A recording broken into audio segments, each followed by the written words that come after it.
শুক্রবার বিকেলে ঠাকুরগাঁও শহরে ঘূর্ণিঝড় ও শিলাবৃষ্টিতে ক্ষতিগ্রস্তদের ঢেউটিন, চেক ও বরাদ্দপত্র বিতরণ অনুষ্ঠানে যোগ দেন স্থানীয় সরকার মন্ত্রী মির্জা ফখরুল ইসলাম আলমগীর।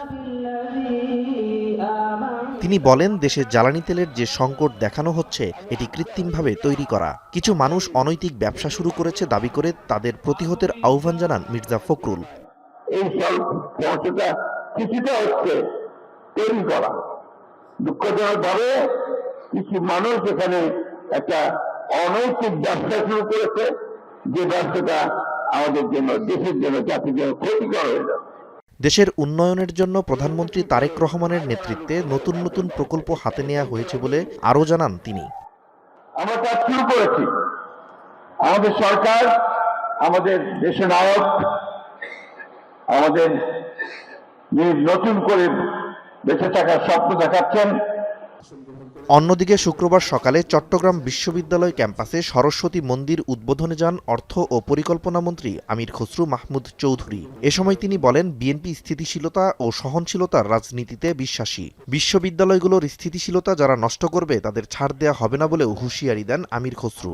এখানে স্থিতিশীলতা নষ্ট করবে এমন কোন শক্তি, তারা যেই হোক, কাউকে এখানে ছাড় দেওয়া হবে না। আমি পরিষ্কার ভাষায় বলছি, কাউকে ছাড় দেওয়া হবে না। আমরা একটা স্থিতিশীল, সংবেদনশীল, সহনশীল রাজনীতির পথে চলছি বাংলাদেশে। এদিকে শুক্রবার বিকেলে নয়াপল্টনে বিএনপির কেন্দ্রীয় কার্যালয়ে মে দিবস উদযাপন উপলক্ষে শ্রমিক দলের সাথে মত বিনিময় করেন প্রধানমন্ত্রীর রাজনৈতিক উপদেষ্টা ও বিএনপির স্থায়ী কমিটির সদস্য নজরুল ইসলাম খান। এ সময় তিনি বলেন, ইরান যুদ্ধ সরকারের সবচেয়ে বড় সংকট হয়ে দাঁড়িয়েছে। বিশ্বব্যাপী চলমান সংকট বিএনপি সরকারের উন্নয়ন প্রচেষ্টা ব্যাহত করছে বলেও দাবি করেন তিনি।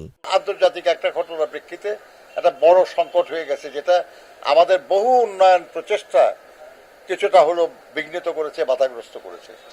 তো সেরকম পরিস্থিতির কারণে কিছু কাজ একটু বিলম্বিত হতে পারে, কিন্তু আমরা বিশ্বাস করি যে সরকার যে প্রতিশ্রুতিগুলি দিয়েছে তার নির্বাচনী ইস্তাহারে সেটা পালন করবে। নজরুল ইসলাম খান জানান, পহেলা মে শ্রমিক দিবসের সমাবেশে প্রধান অতিথি হিসেবে উপস্থিত থাকবেন প্রধানমন্ত্রী তারেক রহমান। যে সরকার যে প্রতিশ্রুতিগুলি নাজমুস সাকিব সামি, এখন।